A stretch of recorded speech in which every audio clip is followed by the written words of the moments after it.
అడవి బిడ్డలకు అండగా కూటమి ప్రభుత్వం ఉంటుందన్నారు ఉప ముఖ్యమంత్రి పవన్ కళ్యాణ్ గారు. అడవిని నమ్ముకున్న గిరిపుత్రుల గురించి మనసుతో ఆలోచిస్తాం. వారి అభివృద్ధి అభ్యున్నతి కోసం నిత్యం తప్పిస్తాం. మాకు ఓట్లు సీట్లు ముఖ్యం కాదు.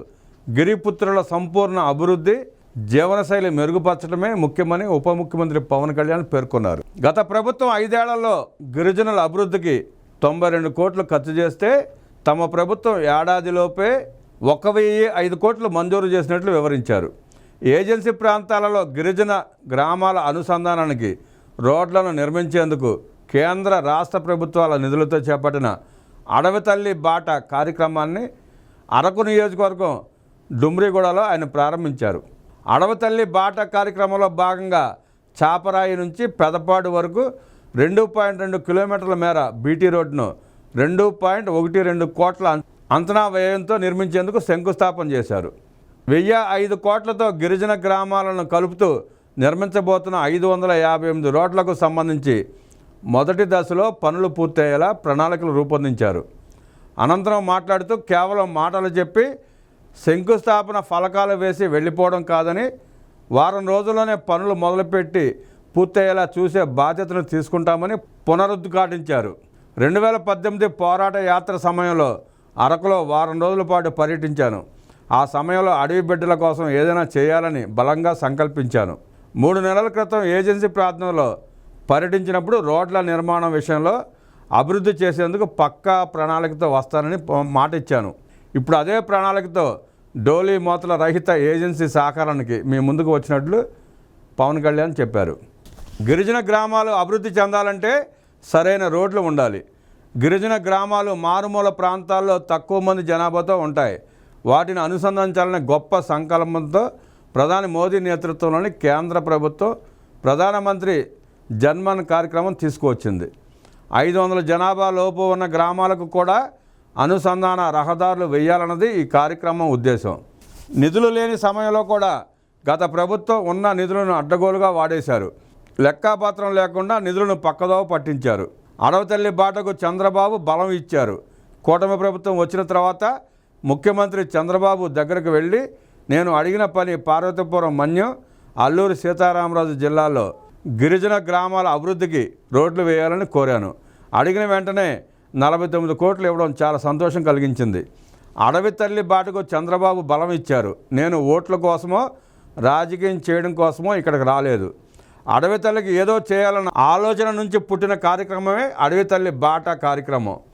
అరకు ప్రాంతం ఒక అద్భుతం. టూరిజం పూర్తి స్థాయిలో ఇక్కడ అభివృద్ధి చెందాలి. దేశం మొత్తం అరకు వైపు చూసేలా ఈ ప్రాంతం అభివృద్ధి చెందాలి. కూటమి ప్రభుత్వం అడవి తల్లి బాటలో చేపట్టిన పనులు వారంలో ప్రారంభమవుతాయి. అతి త్వరలో పూర్తి అవుతాయి. మారుమూల గిరిజన గ్రామాలను సైతం అనుసంధానం చేసేందుకు ఈ కార్యక్రమం ఉపయోగపడుతుంది. రాష్ట్రంలో 2,605 గిరిజన ఆవాసాలు ఉంటే వాటిలో 1,177 ఆవాసాలకు రోడ్డు కనెక్టివిటీ లేదు. ప్రస్తుతం అడవి తల్లి బాట కార్యక్రమంలో 1,169 ఆవాసాలకు రోడ్డు కనెక్టివిటీ చేస్తున్నాం. మిగిలిన గ్రామాలకు కూడా సమీప కాలంలో పూర్తి చేస్తాం. పర్యాటకంతో అవకాశాలు గంజాయిని వేడాలి. పెదపాడు గ్రామానికి వెళ్ళిన తర్వాత అక్కడ ప్రజలు కొన్ని సమస్యలు నా దృష్టికి తీసుకొచ్చారు. వెంటనే వాటికి పరిష్కారంగా 12 పనులను మంజూరు చేశాం.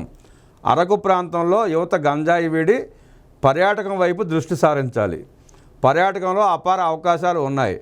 చాపరాయి దగ్గర బ్రిడ్జి కావాలని కోరారు. పర్యావరణ అనుకూల బ్రిడ్జిని ఇక్కడ నిర్మించాలి. దానికి ఒక చక్కటి పరిష్కారం వెతుకుతాం. కూటమి ప్రభుత్వం వచ్చాక ఏజెన్సీ ప్రాంతాల్లో డోలీ మోతల కష్టం తప్పుతోంది. అనంతగిరి మండలం పొలంగొడ గిరిజన గ్రామంలో బీటీ రోడ్డు వేయడంతో ఆ గిరిజన గ్రామంలో అంబులెన్స్ కోత మొదటిసారి వినిపించింది. అరకు కాఫీ దేశానికి ప్రసిద్ధి. ప్రస్తుతం అరకులో కాఫీ తోటలు 2.25 లక్షల ఎకరాల్లో ఉన్నాయి. మరో 1,00,000 ఎకరాల్లో కాఫీ తోటలు పెంచేందుకు, ఎత్తైన ప్రాంతాల్లో ఉద్యానవనాలు పెంచేందుకు జాతీయ గ్రామీణ ఉపాధి హామీ పథకం నుంచి సాయం చేయాలని కలెక్టర్ కోరారు. దీనిపై సాధ్యాసాధ్యాలను పరిశీలించి వెంటనే పనులు చేసేందుకు అనుమతులు ఇచ్చేలా ప్రయత్నిస్తాం. కాఫీ ఉత్పత్తుల సాగు పెరిగితే స్థానిక యువతకు ఉపాధి మెండుగా లభిస్తుంది. దీనివల్ల అరకు ప్రాంతంలో ప్రజల జీవనశైలి మెరుగవుతుంది. ఇంకా ఏజెన్సీ ప్రాంతాల్లో చేతబడి, చిల్లంగి వంటి మూఢనమ్మకాలు అధికంగా ఉన్నట్లు పోలీసులు చెబుతున్నారు. మూఢనమ్మకాలతో ఇటీవల 9 మందిని హత్య చేసినట్లు పోలీసు రికార్డులు చెబుతున్నాయి. ఈ కాలంలోనూ మూఢనమ్మకాలు సహేతుకం కాదు. పోలీసులు దీనిపై చేతిని నింపేలా వికాస్ అనే కార్యక్రమం నిర్వహించడం అభినందనీయం. అడవులపై కూడా నిర్లక్ష్యం వేడాలి.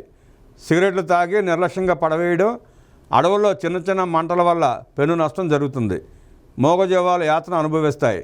వాటిని వేడాలి. ప్రజల మనసులో గెలుచుకోవాలంటే వారికి వారి అవసరాలు, సౌకర్యాలు, వసతులు తీర్చే ప్రభుత్వం కావాలి. అలాంటి ప్రయత్నమే కూటమి ప్రభుత్వం చేస్తోంది.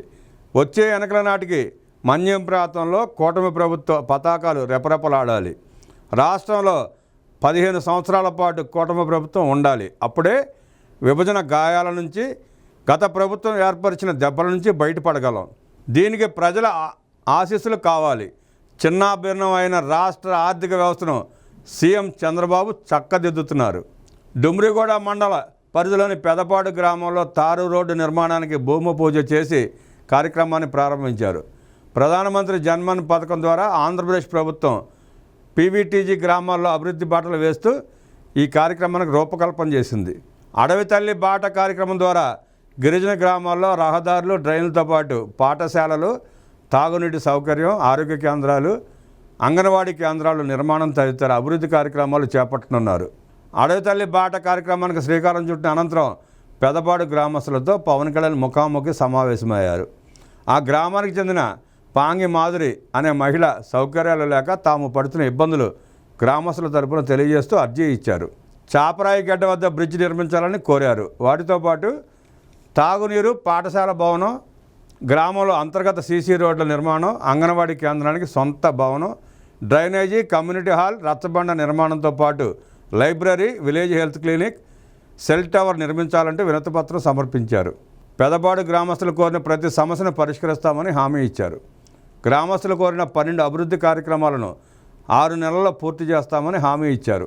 అంతకుముందు పవన్ రాకతో గ్రామ శివారులో ఎదురు వచ్చిన గిరిజన మహిళలు మా కష్టాలు తీర్చే మా దేవుడు మా గ్రామానికి వచ్చాడంటూ గిరిజన తెగకు చెందిన కోది భాషలో పాటలు పాడుతూ హారతులతో స్వాగతం పలికారు. పెదపాడు మహిళలు సంప్రదాయ దింసా నృత్యంతో గ్రామంలోకి ఆహ్వానించారు. గ్రామ పర్యటనలో భాగంగా గిరిపుత్రులు తమ ప్రాంతంలో సేంద్రియ పద్ధతిలో పండించే గిరిజన ఉత్పత్తులతో ఏర్పాటు చేసిన ప్రదర్శనను తిలకించారు. చిన్నారులతో ముచ్చటించి వారికి పుస్తకాలు, స్వీట్లు పంచారు. కేంద్రం పరిధిలో ఉన్న గర్భిణీలు, బాలింతలకు పౌష్టికాహార కిట్లను పంపిణీ చేశారు. అనంతరం గ్రామంలో జిల్లా కలెక్టర్, ఉన్నతాధికారులతో కలిసి మొక్కలు నాటారు. గ్రామంలో ఉన్న ప్రాథమిక పాఠశాలల విద్యాబోధన తీరును పరిశీలించి త్వరలో నూతన పాఠశాల నిర్మిస్తానని హామీ ఇచ్చి వారికి తమాషా, పిట్టకథల పుస్తకాలు, స్వీట్లు పంచారు.